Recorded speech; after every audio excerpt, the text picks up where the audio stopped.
नमस्कार, मैं हूं आपके साथ मयंक। देखिए, इस वक्त बड़ी खबर आ रही है गाज़ा से, जहां पे अल कसाम ब्रिगेड की तरफ से एक बड़ा हमला हुआ है इजरायली फोर्सेस के ऊपर, और जिसमें बताया जा रहा है ये आज का हमला है, लेटेस्ट अटैक है, जिसमें दो इजरायली अफसर जो हैं इनकी मौत हो गई है और कुछ साथ में घायल हो गए हैं। ये बताया जा रहा है कि ये आज का हमला है, और ये हमला उस वक्त हुआ जब इजरायली सेना का एक काफिला खान यूनिस इलाके में गुजर रहा था।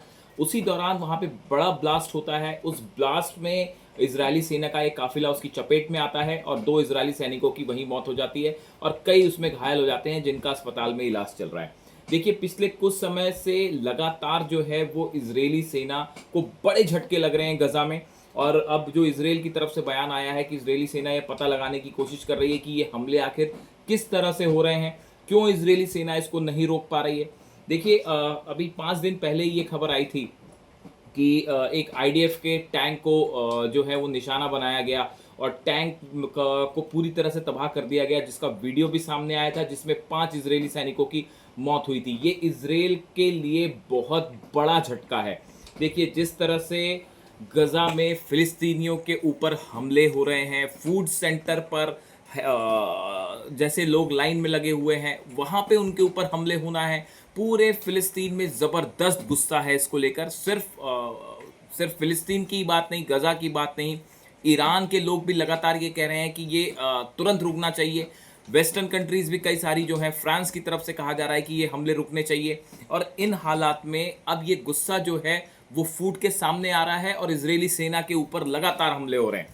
देखिए, एक और इसी के साथ एक और बड़ी खबर है कि जो पिछला हमला हुआ था, जो टैंक तबाह हो गया था और उसमें 5 सोल्जर्स जो है वो मारे गए जो टैंक पे सवार थे, उसका वीडियो जो है वो अल कसाम ब्रिगेड की तरफ से जारी किया गया है। देखिए, अगर जुलाई के महीने की बात की जाए तो इन जुलाई के महीने में ही सिर्फ एक महीने के अंदर, जो अभी महीना कंप्लीट भी नहीं हुआ है, इसमें 20 के करीब इजरायली सोल्जर्स की गजा में मौत हो गई है।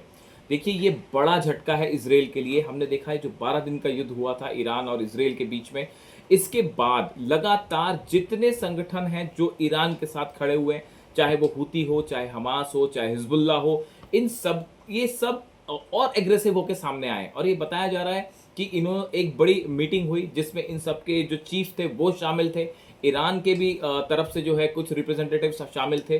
और उसके बाद ये तय किया गया है कि अब इसराइल से बिल्कुल भी डिफेंसिव होकर डील नहीं करना है, बल्कि और एग्रेशन के साथ डील करना है। आप देखिए, यही इसी का नतीजा ये है कि हूती की तरफ से लगातार हमले बढ़ते जा रहे हैं, हाइपरसोनिक मिसाइल्स और ड्रोन से अटैक हो रहे हैं। खासकर गजा में हम देखें तो हमास की तरफ से और अल कसाम ब्रिगेड जो उनकी आर्म विंग है, इनकी तरफ से हमले तेजी से बढ़ गए हैं। और इसी का नतीजा ये है कि एक महीने के अंदर 20 से ज़्यादा सैनिक इसराइल के मारे गए।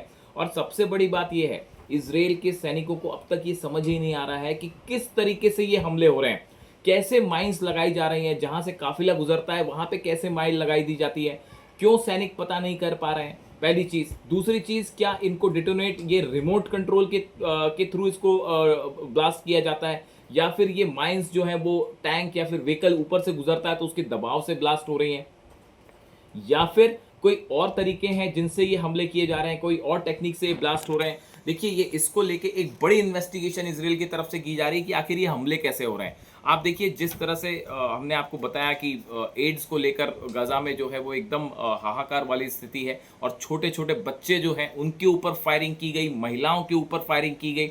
और अब तो बताया जा रहा है कि एक जो जहाज़ था, जिसकी आप देखिए इंटरनेट पे बहुत ज़्यादा चर्चा मिलेगी आपको, जो कि मदद लेके इसराइल ने उसको रोक दिया है, गजा जा रहा था जो फिलिस्तीनियों की मदद के लिए, उसको जो है इसराइल ने समंदर में रोक दिया है। ये इसको लेके इंटरनेशनल जो है वो खबरें बनी हुई है।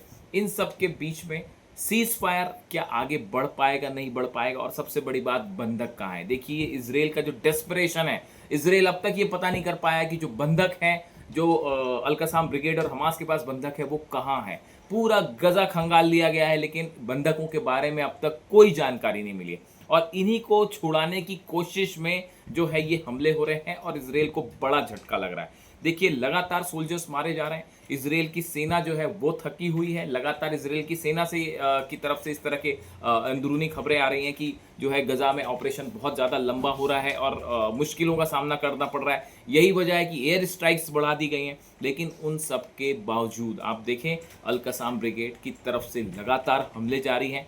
फिलिस्तीनी जिस तरह से देखिए ईरान को लेके जितनी नीतियां थी वो फेल हुई, अब ऐसी गजा को लेके बड़ी होती दिखाई दे रही हैं। जो मंसूबे दिखते हैं इसराइल के या फिर अमेरिका के, वो पूरे होते फिलहाल नहीं दिखाई दे रहे। इन हालात में अब गजा में आगे क्या होगा, ये एक बड़ा सवाल है जिसका जवाब शायद हम देखें जल्दी मिल सकता है।